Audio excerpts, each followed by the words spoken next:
శ్రీ సాయి సత్ చరిత్రము 18 అధ్యాయములు. ఓం శ్రీ సాయి నాథాయ నమః.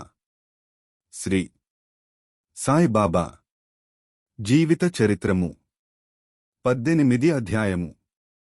హేమడ్ పంతును బాబా ఎట్లు ఆమోదించి యాశీర్వదించెను. సాఠేగారి కథ దేశ్ ముఖ్ గారి భార్య కథ. సద్విచారములను ప్రోత్సహించి సాక్షాత్కారమునకు దారిజూపుట. ఉపదేశములో వైవిధ్యము, నిందగూర్చి బోధ, కష్టమునకు కూలి. గత 2 అధ్యాయములలో బ్రహ్మజ్ఞానమునభిలషించు ఒక ధనికుని బాబా ఎట్లు ఆదరించెనో హేమడ్ పంతు వర్ణించెను. ఈ వచ్చే 2 అధ్యాయములలో హేమడ్ పంతును బాబా ఎట్లు ఆమోదించి యాశీర్వదించెనో, బాబా ఎట్లు మంచి యాలోచనలు ప్రేరేపించి మోక్షమునకు మార్గము చూపుచుండెనో, ఆత్మోన్నతి గూర్చి, నిందా వాక్యముల గూర్చి, కష్టమునకు కూలి మొదలగు వాని గూర్చి బాబా వారి ప్రబోధలెట్టివో వర్ణింతుము. ప్రస్తావము. సద్గురువు మొట్టమొదట తన శిష్యుల యోగ్యతను గనిపెట్టి, వారి మనస్సు కలత చెందకుండా తగిన బోధచేసి, తుదకు వారి లక్ష్యమైన ఆత్మ సాక్షాత్కారమునకు దారి చూపునను విషయమందరికీ తెలిసినదే. ఈ విషయములో సద్గురువు బోధించుదాని నితరులకు వెల్లడి చేసినచో ఆ బోధలు నిష్ప్రయోజనము లగునని వారి ఆలోచన. ఇది సరియైనది కాదు. సద్గురువు వర్షకాలపు మేఘము వంటివారు. వారు తమ యమృతతుల్యము లైన బోధలు పుష్కలముగా విశాల ప్రదేశములందు కురిపెదరు. వానిని మనమనుభవించి హృదయమునకు తృప్తికరముగా జీర్ణించుకుని పిమ్మట నిస్సంకోచముగా ఇతరుల మేలు కొరకు వెల్లడి చేయవలెను. ఇది వారు మన జాగ్రత్తవస్థలోనేగాక స్వప్నావస్థలో కూడా తెలియజేయు విషయములకు వర్తించును. తన స్వప్నమందుగనిన రామరక్షాస్తోత్రము ను బుధకోశఋషి ప్రచురించిన యుదాహరణము నిచ్చట దెలిపెదము. ప్రేమగల తల్లి గుణమిచ్చుచేదైన యౌషధములను బిడ్డ మేలు కొరకే బలవంతముగా గొంతుకలోనికి త్రోయినట్లు ఆధ్యాత్మిక విషయములను బాబా తన భక్తులకు బోధించువారు. వారి మార్గము రహస్యమైనది కాదు, అది బహిరంగమైనది. వారి బోధలననుసరించిన భక్తుల ధ్యేయము నెరవేరెడిది. సాయిబాబా వంటి సద్గురువులు మన జ్ఞాన నేత్రములను తెరిపించి యాత్మ యొక్క దైవీ సౌందర్యములను జూపి మన కాంక్షలను నెరవేర్చెదరు. ఇది జరిగిన పిమ్మట మన ఇంద్రియ విషయవాంఛలు నిష్క్రమించి వివేక వైరాగ్యములను జంట ఫలములు చేతికి వచ్చును. నిద్రలో కూడా ఆత్మజ్ఞానము మొలకెత్తును. సద్గురువుల సహవాసము చేసి వారిని సేవించి వారి ప్రేమను పొందినచో నిదంతయు మనకు లభించును.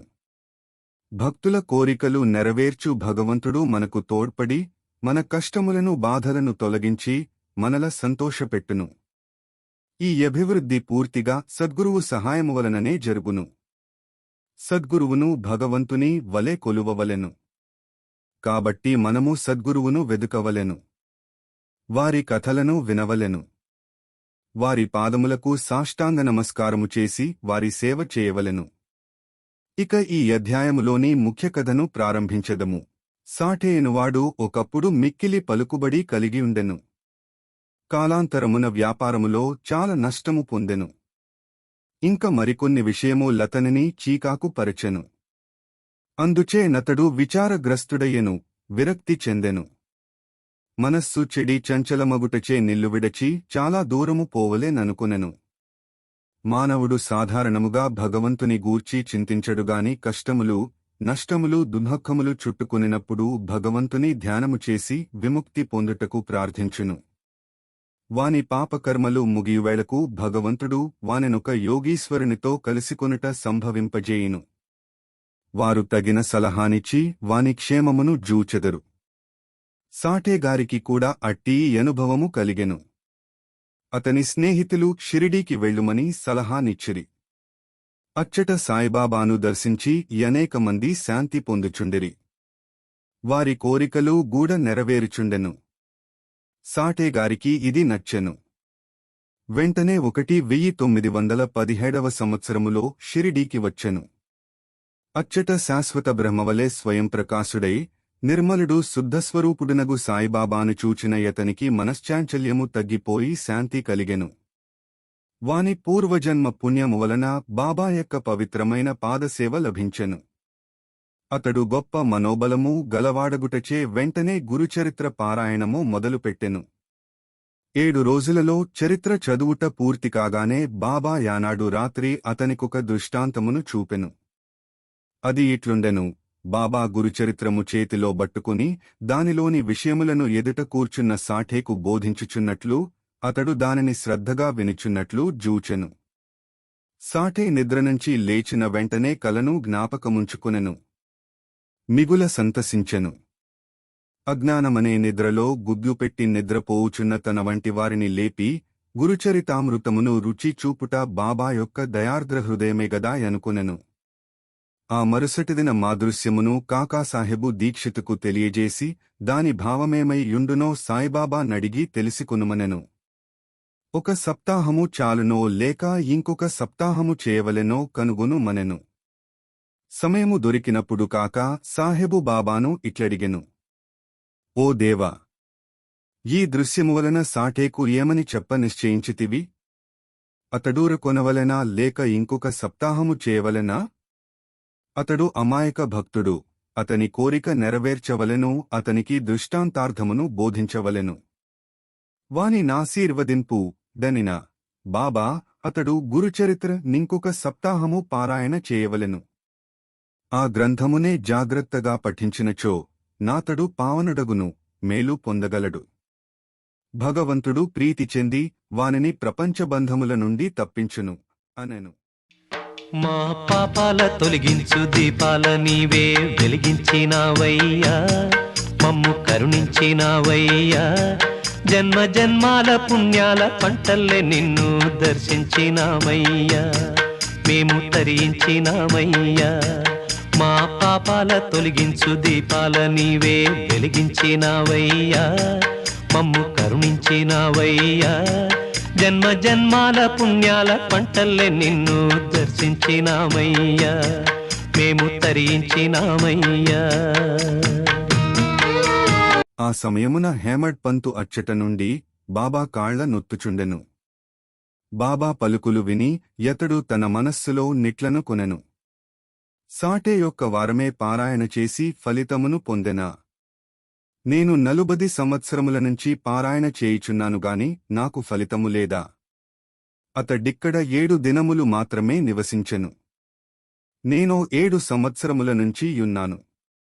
నా ప్రయత్నములు నిష్ఫలమా ఏమి? చాతక పక్షి మేఘమునుంచి పడు నీటి బిందువుకై కనిపెట్టుకుని యున్నట్లు నేను కూడా బాబా తమ దయామృతమును నాపై వర్షించెదరని వారి బోధనలచే నన్ను ఆశీర్వదించెదరని కనిపెట్టుకుని యున్నాను.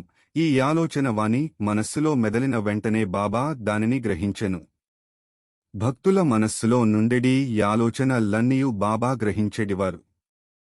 అంతయేగాక చెడ్డ యాలోచనలను అణచుచు మంచి యాలోచనలను ప్రోత్సహించువారు.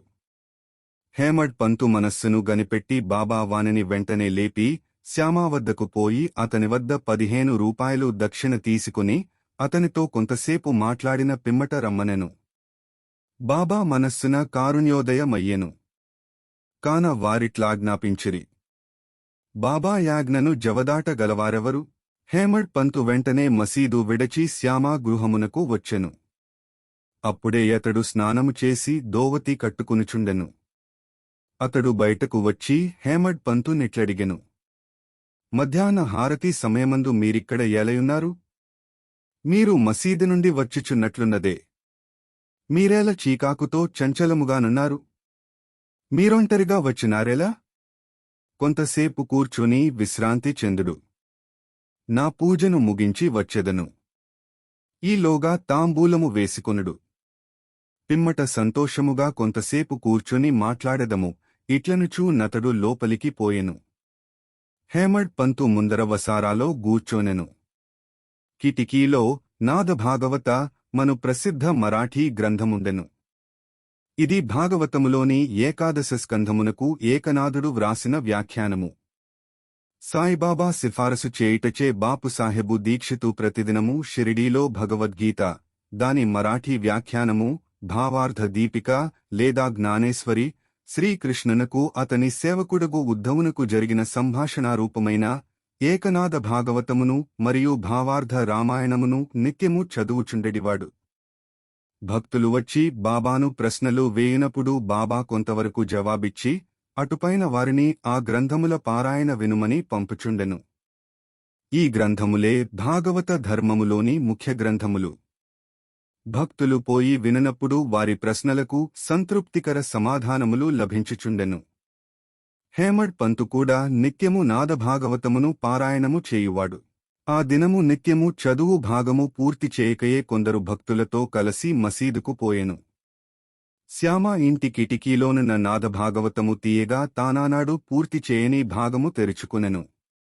తన నిత్య పారాయణ పూర్తి చేయుటకే కాబోలు బాబా ఎచ్చటకు పంపెనని అనుకొనెను. కావున దానిని పూర్తి చేసెను. పిమ్మట శ్యామ తన పూజను ముగించి బయటకు వచ్చెను. వారిరువురికి ఈ దిగువ సంభాషణ జరిగెను. హేమడ్ పంతు, నేను బాబా వద్ద నుండి ఒక వార్త తీసుకుని వచ్చినాను. నీ వద్ద నుండి 15 రూపాయి దక్షిణ తీసుకుని రమ్మని వారు నన్ను ఆజ్ఞాపించియున్నారు. కొంతసేపు నీతో కూర్చుని మాట్లాడిన పిమ్మట మసీదుకు రమ్మని అన్నారు. శ్యామ ఆశ్చర్యముతో, నా వద్ద డబ్బులేదు. నా 15 సాష్టాంగ నమస్కారములు డబ్బునకు బదులుగా తీసుకుని బాబా వద్దకు వెళ్ళుము. హేమడ్ పంతు, సరే, నీ నమస్కారమో లామోదింపబడెను. మనము కూర్చొని కొంతసేపు మాట్లాడుకొనెదము. మన పాపములను నశింపజేయునట్టి బాబా లీలలను, కథలను చెప్పుము. శ్యామ, అయితే కొంతసేపు కూర్చోనుము. ఈ భగవంతుని, బాబా లీలలు మిక్కిలి యాశ్చర్యకరమైనవని నీకిదివరకే తెలియును. నేను పల్లెటూరివాడను. నీవా చదువుకున్న పట్టణవాసివి. నీవిక్కడకు వచ్చిన తరువాత కొన్ని లీలలను చూచియే యుందువు. వానిని నీ ముందు నేనెట్లు వర్ణించగలను? సరే, ఈ తమలపాకులు, వక్క, సున్నము తీసుకుని తాంబూలము వేసికొనుము. నేను లోపలకు బోయి దుస్తులు ధరించి వచ్చెదను. కొద్ది నిమిషములలో శ్యామ బయటికి వచ్చి హేమడ్ పంతుతో మాట్లాడుచు కూర్చొనెను. అతడిట్లనియెను. ఈ భగవంతుని, బాబా లీల కనుగొన శక్యము కానిది.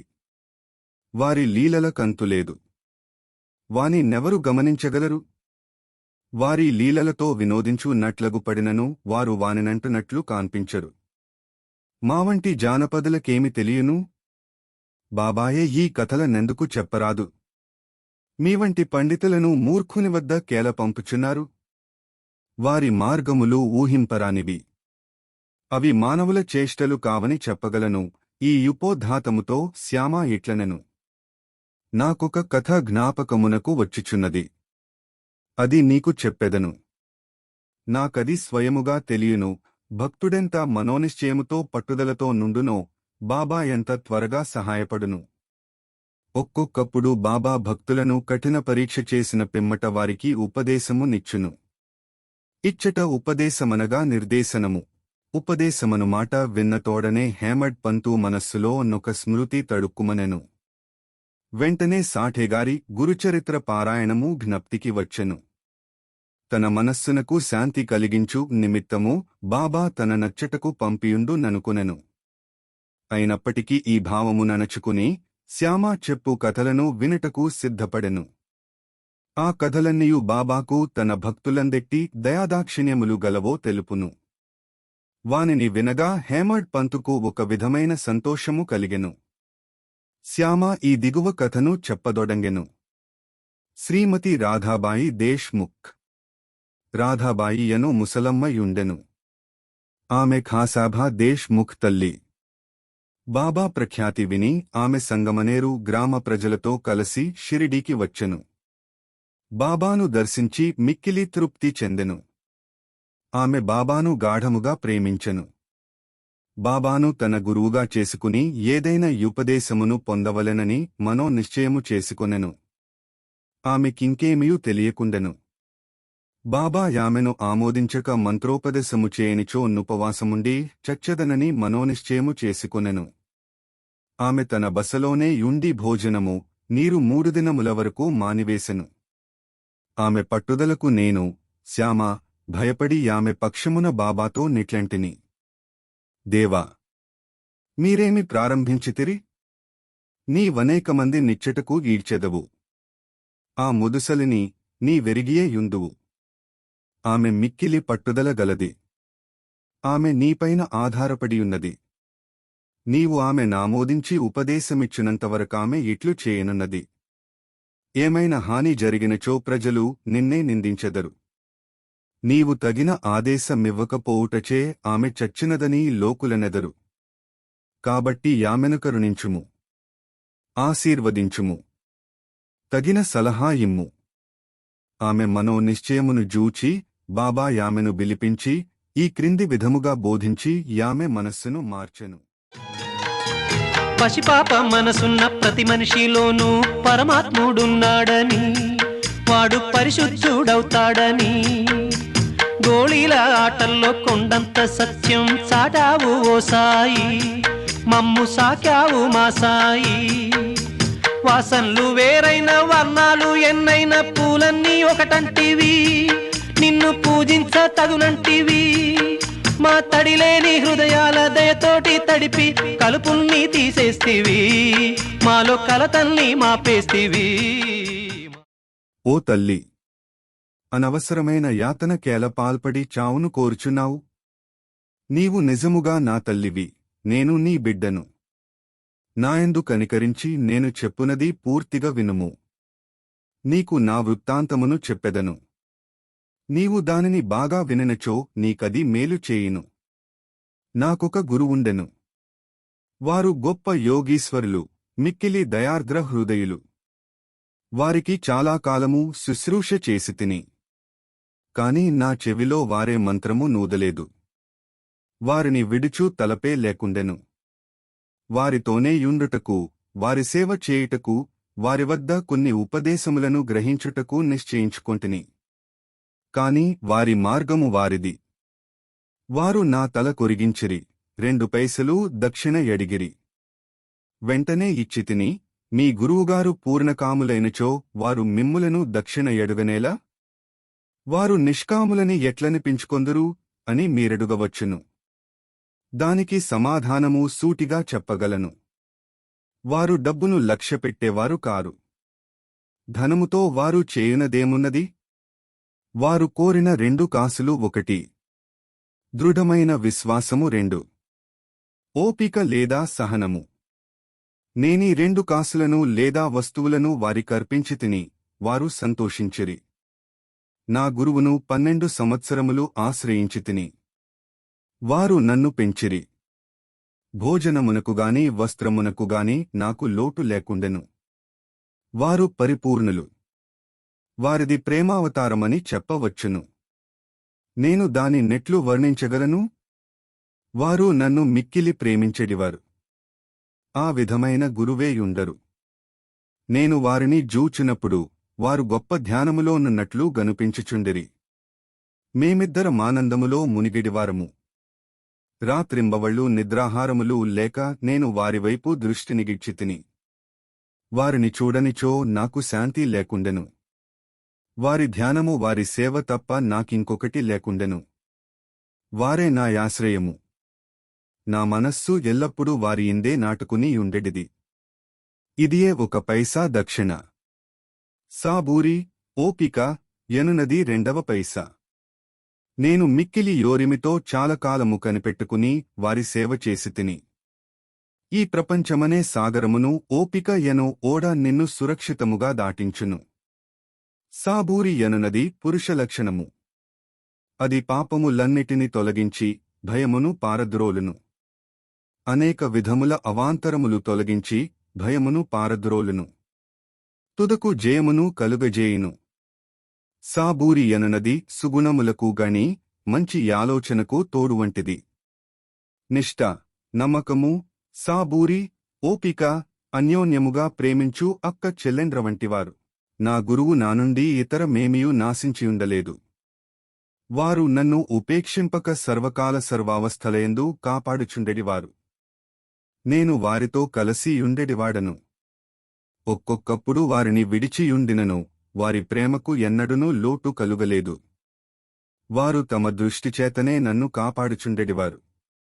తాబేలు తన పిల్లలను కేవలము దృష్టితో పెంచునట్లు నన్ను గూడా మా గురువు దృష్టితో పోషించుచుండెడివారు.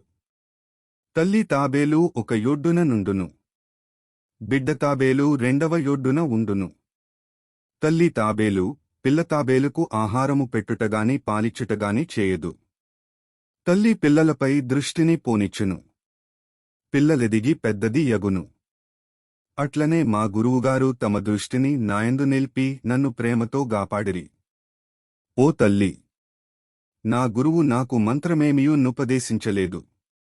నేను నీ చెవిలో మంత్రమెట్లు ఓదగలను? గురువుగారి ప్రేమమయమైన తాబేలు చూపే మనకు సంతోషమునిచ్చునని జ్ఞాపకముంచుకునుము. మంత్రముగాని యుపదేశముగాని ఎవ్వరివద్దనుంచి పొందుటకు ప్రయత్నించకుము. నీ ఆలోచనలు నీ చేష్టలు నా కొరకే వినియోగించుము. నీవు తప్పక పరమార్థమును పొందెదవు. నా వైపు సంపూర్ణ హృదయముతో చూడము. నేను నీవైపు అట్లనే చూచెదను. ఈ మసీదులో కూర్చుని నేను నిజమునే చెప్పెదను. నిజము తప్ప మరేమీయూ మాట్లాడను. ఏ సాధనలుగాని యారు శాస్త్రములలో ప్రావీణ్యముగాని అవసరము లేదు. నీ గురువు నందు నమ్మకము విశ్వాసమునుంచుము. గురువే సర్వమును చేయు వాడనియు కర్తయనియు పూర్తిగా నమ్ముము. ఎవరైతే గురువు యొక్క మహిమను గొప్పదనమును గ్రహించెదరో, ఎవరైతే గురుని హరిహర బ్రహ్మల త్రిమూర్తుల అవతారమని ఎంచెదరో వారే ధన్యులు.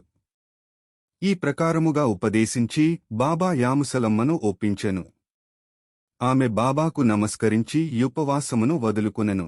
ఈ కథను జాగ్రత్తగాను శ్రద్ధగాను విని దాని ప్రాముఖ్యమును సందర్భమును గుర్తించి హేమడ్ పంతు మిక్కిలి యాశ్చర్యపడెను. ఈ యాశ్చర్యకరమైన బాబా లీలను జూచి అతని యాపాదమస్తకము పులకరించెను. సంతోషముతో నుప్పొంగెను. గొంతుక యారిపోయెను.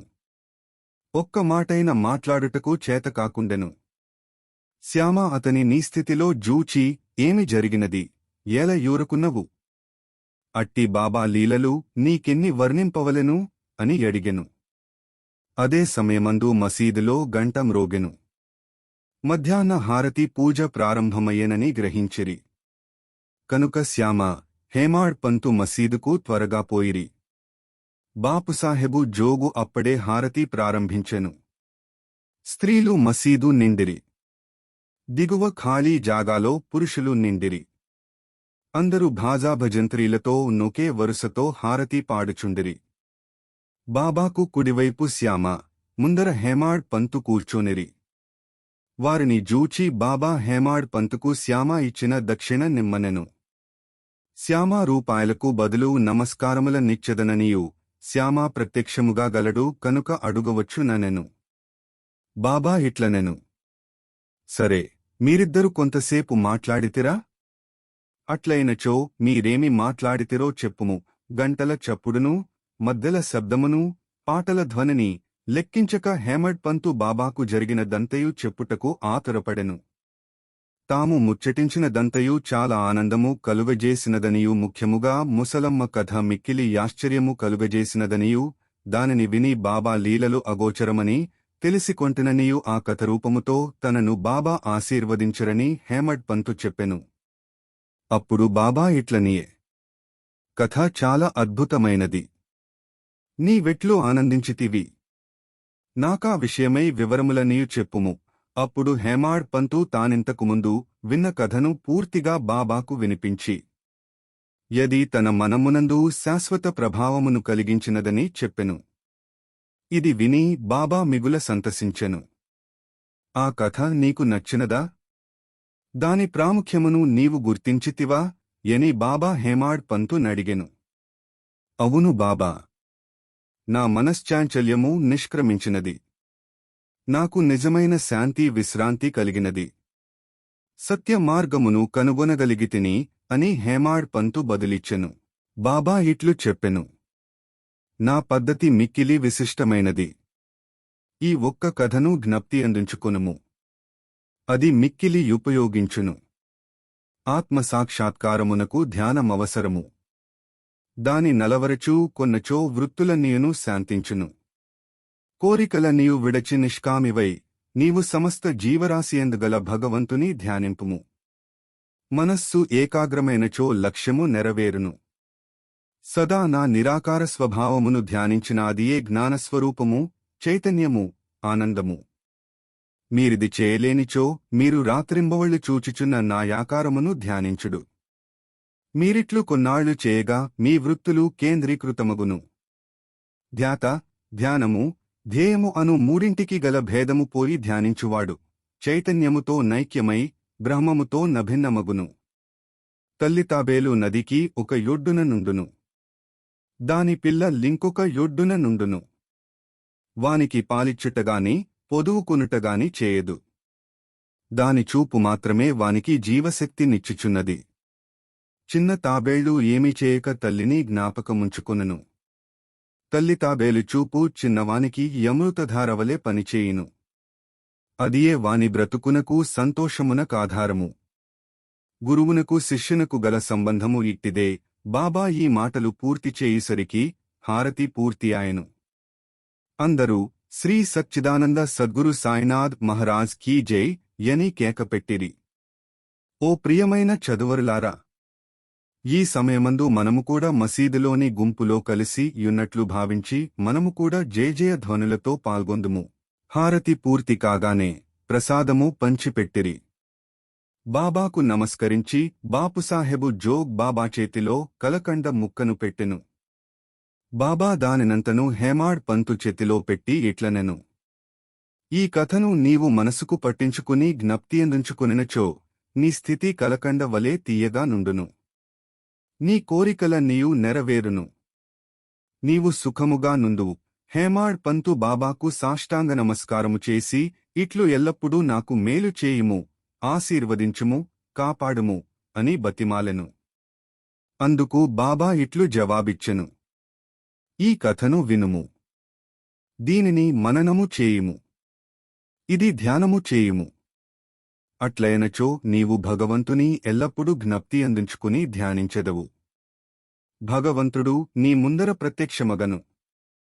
ఓ ప్రియమైన చదువరులారా, అప్పుడు హేమాడ్ పంతుకు కలకండ ప్రసాదము దొరికెను. ఇప్పుడు మనము ఈ కథేనే కలకండ ప్రసాదము పొందెదము. దానిని హృదయపూరితముగా త్రాగి ధ్యానించి మనస్సున నిలిపెదము. ఇట్లు బాబా కృపచే బలముగాను సంతోషముగాను నుండెదము. తథాస్తు. పాపాల తొలగించు దీపాల నీవే వెలిగించినావయ్యా, మమ్ము కరుణించినావయ్యా. జన్మ జన్మాల పుణ్యాల పంటల్లే నిన్ను దర్శించినామయ్యా, మేము తరించినామయ్యా.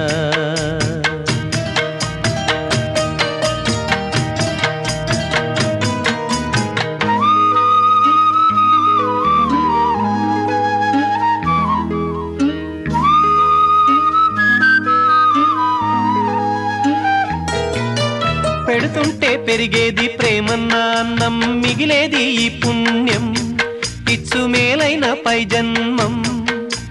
రోగుల్ని ప్రేమించి వ్యాధుల్ని మాపి మరుజన్మ ఇచ్చావయ్యా, వారి బాధల్ని మోసావయ్యా.